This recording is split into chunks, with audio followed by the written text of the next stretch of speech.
Alhamdulillahirabbil alamin. Wassalatu wassalamu ala asyrafil anbiya'i wal mursalin wa ala alihi wa sahbihi ajmain.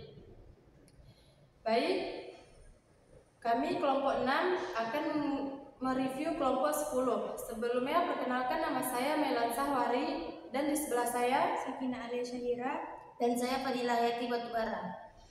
Langsung saja saya akan membacakan pembahasan yang pertama.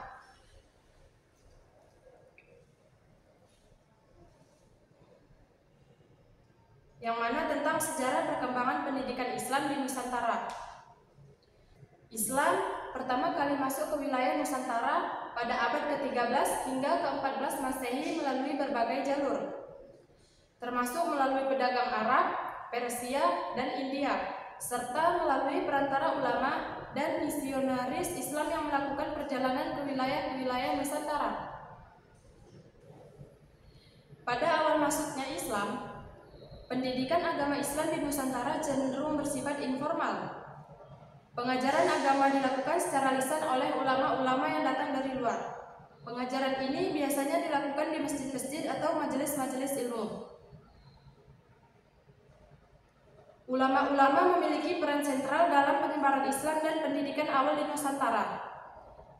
Mereka tidak hanya bertugas sebagai pemimpin spiritual dan penasihat keagamaan, tetapi juga sebagai pendidik yang mengajarkan ajaran Islam kepada masyarakat setempat. Para ulama ini seringkali merupakan tokoh kunci dalam pembentukan komunitas Muslim awal di Nusantara. Seiring berkembangnya komunitas Muslim di Nusantara, kompleksitas pendidikan Islam pun meningkat. Pengajaran agama tidak lagi terbatas pada penghafalan Al-Quran dan hadis, tetapi juga mencakup berbagai disiplin ilmu seperti fikih atau hukum Islam, tafsir, tasawuf, dan ilmu-ilmu lainnya. Lalu yang kedua tentang pendirian institusi pendidikan tinggi. Pendirian institusi pendidikan tinggi Islam di Nusantara dimulai pada abad ke-16 Masehi, terutama di daerah-daerah yang menjadi pusat perdagangan dan kekuasaan Islam. Terutama di daerah-daerah yang menjadi pusat perdagangan dan kekuasaan Islam seperti Kesultanan Aceh, Kesultanan Demak, dan Kesultanan Banten. Institusi-institusi ini seringkali didirikan oleh para ulama sebagai upaya untuk memelihara keilmuan Islam dan mendidik generasi muda. Institusi-institusi pendidikan tinggi Islam pertama di Nusantara ini tidak hanya menyediakan pendidikan agama, tetapi juga mengajarkan ilmu pengetahuan umum seperti matematika, astronomi, dan sastra.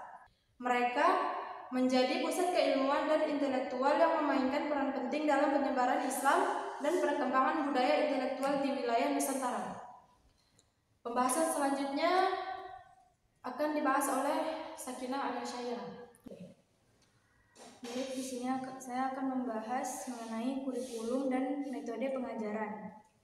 Kurikulum pendidikan tinggi Islam pada masa itu mencakup berbagai disiplin ilmu, termasuk tafsir, hadis, fikih, tasawuf, logika, matematika, dan astronomi. Metode pengajaran yang digunakan adalah diskusi kelompok, penghafalan teks klasik, dan pengamalan langsung dalam kehidupan sehari-hari. Kurikulum dan metode pengajaran pada pendidikan tinggi Islam pertama di Nusantara pada umumnya mencakup berbagai disiplin ilmu agama dan ilmu pengetahuan umum. Pembahasan selanjutnya akan dilanjutkan kepada teman saya. Langsung saja ke pembahasan yang ketiga, yaitu peran Islam dalam penyebaran Islam dan pembentukan budaya.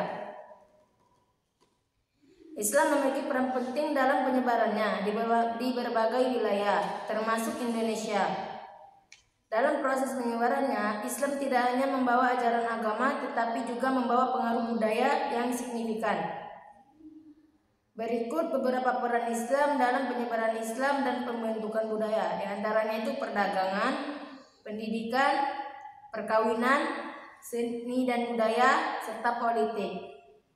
Pembentukan budaya, proses Islamisasi di berbagai wilayah tidak hanya membawa perubahan agama, tetapi juga membawa perubahan budaya. Islam membawa nilai-nilai baru yang kemudian diintegrasikan dengan budaya lokal. Hal ini melahirkan budaya baru yang unik dan khas di setiap budaya. Contohnya itu di Indonesia, budaya Islam berpadu dengan budaya lokal, melahirkan berbagai tradisi dan kebiasaan baru seperti halal bin halal, tahlilan, dan penggunaan busana muslim. Arsitektur masjid dan bangunan Islam lainnya juga menunjukkan perpaduan budaya Islam dengan budaya lokal.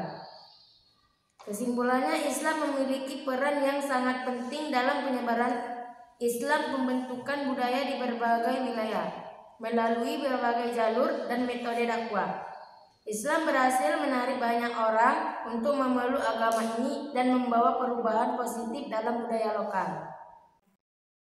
Baik, dari materi yang sudah dijelaskan, dapat saya simpulkan, institusi pendidikan tinggi Islam pertama di Nusantara memiliki peran penting dalam sejarah dan perkembangan wilayah ini, melalui upaya mereka dalam memelihara keilmuan dan menyebarkan ajaran Islam. Mereka telah membentuk budaya intelektual dan keagamaan yang kaya dan beragam, yang masih berdampak hingga saat ini. Sejarah dan warisan pendidikan tinggi Islam di Nusantara menjadi bagian dari identitas intelektual dan keagamaan bangsa Indonesia.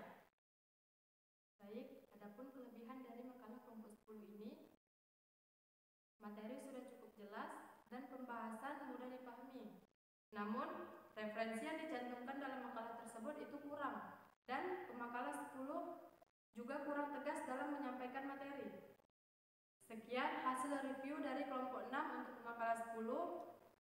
Wassalamualaikum warahmatullahi wabarakatuh.